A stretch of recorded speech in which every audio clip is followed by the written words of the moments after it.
So dear students, in last presentation we are discussing about polycarpic and monocarpic plants, right?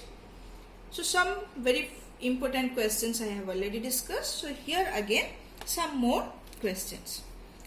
So what is polycarpic plant? That already you know, right? Some examples, for example mango, apple, jackfruit, etc. Right? So here you see, in case of polycarpic plant, which flowers seasonally. That means you take the very good example of mango trees which you now are seeing in your surrounding. So see, throughout the year, that means during summer season, during particularly rainy season and winter season, you do not see the flower in mango plants, or you do not see any fruits in the mango plant. But during this particular season, we are seeing the flowers and fruits in case of mango plant. Right? Again, after June or maximum July, we will not be able to see a single mango plant to flower. That means what? The mango plant flowers only during this particular period of time. Then throughout the year it doesn't bear any flower. So already I have told you the period during which the plant doesn't flower, it prepare itself to flower, it prepare itself for the process of reproduction, is known as vegetative phase. So now the question is, it is many times asked, what the time period between two flowering season is called? That means the period from June, July to the next, like December, January, when the plant doesn't flower, what you call this phase? Is it vegetative phase or anything else? So the answer is, remember, note it down, this is a very important high order questions, high order thinking questions, that this phase during which the plant doesn't flower after the flowering process starts. That means once the tree species entering into the reproductive phase and flower, then the non-flowering period between two flowering season is not vegetative phase. Rather, it is called recovery phase, during which, remember, that is the recovery phase during which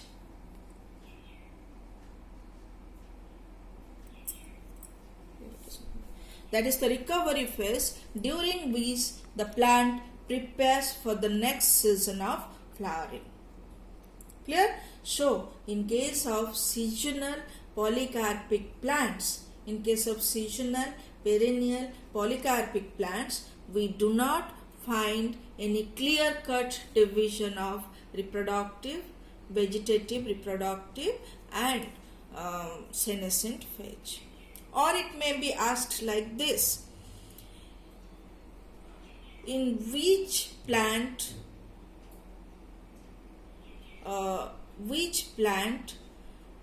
has no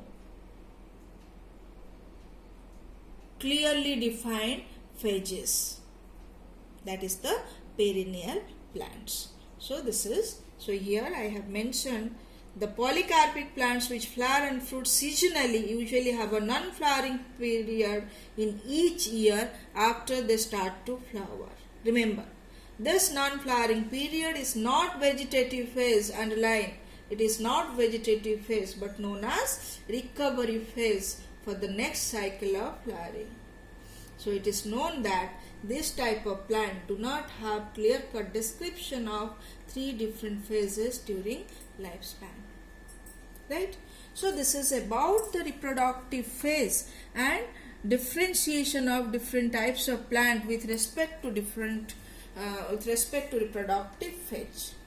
So next let us discuss about the reproductive phase in animals. So in animals also, like plants, we find two categories of animals. One is the wild animals which are occur in nature are usually reproduced seasonally. That means during a particular season in the year they reproduce. Whereas some others, they can reproduce any time throughout the year. They are known as continuous breeder, right? So in animals, sexual reproduction is usually seasonal, that means in a particular season, or some are continuous, right? Then you take the example of seasonal and continuous breeder. In case of non-primate animals, if you talk about mammals, some are continuous breeders, some are seasonal breeders. For example, the non-primate animals like cat, dog, rat, etc., they reproduce during a particular season of the year and they are known as seasonal breeder. And the primate animals like apes, human being, monkey, etc., they are reproductively active throughout their reproductive phase and called continuous breeder, right? So there is another difference between this continuous breeder and seasonal breeder. So what is the difference? The seasonal breeders, these animals, they usually undergoes a cyclical changes during the process of reproduction. Any mammal, they undergoes a cyclical, no doubt, they undergoes a cyclical changes during the process of reproduction. And the cyclical changes include events inside the ovary or the reproductive organ, in the accessory ducts, and in the hormones.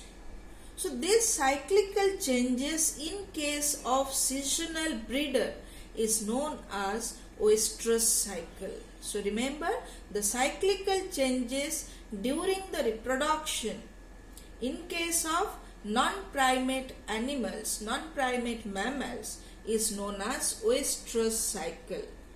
Whereas the cyclical changes in case of primate mammals or the continuous breeders are called menstrual cycle. So if difference is asked, differentiate between seasonal breeder and continuous breeder, you can write seasonal breeders usually they reproduce seasonally seasonally, that means in a particular season in the year during their reproductive phase. Whereas continuous breeder, they reproduce throughout the year during the reproductive phase. The seasonal breeder undergoes oestrus cycle, whereas the continuous breeder or the primate mammals, they undergoes menstrual cycle. The seasonal breeders usually includes the non-primate mammals. Continuous breeder usually includes primate mammals. Right? In oestrus cycle, there is no bleeding. In menstrual cycle, there is few days of bleeding. So these are certain differences of animals with respect to their breeding or reproductive period, reproductive activeness. Then, so here you may get another question, that is, the birds which we find in wild, or the wild birds or the birds which we find in nature, are continuous breeder or seasonal breeders. Some of you have asked this one as a doubt. So let me explain you. The birds in nature are seasonal breeders. That means they reproduce in a particular time in the year during their reproductive phase. Then the question is, if birds are seasonal breeders, then how the poultry birds produce eggs throughout the year? So remember, the answer is this is not related to reproduction. Production of egg in case of poultry bird is not related to reproduction. That is rather they are commercially exploited. That means they are induced to produce egg throughout the year for the purpose of commercialization. So that is not related to reproduction and they are not the continuous breeder. right? So this again you note down, this is a important question. So this is all about the reproductive phase in plant and animals. So this presentation part is very, very important for the purpose of 1 or 2 marks questions. Thank you.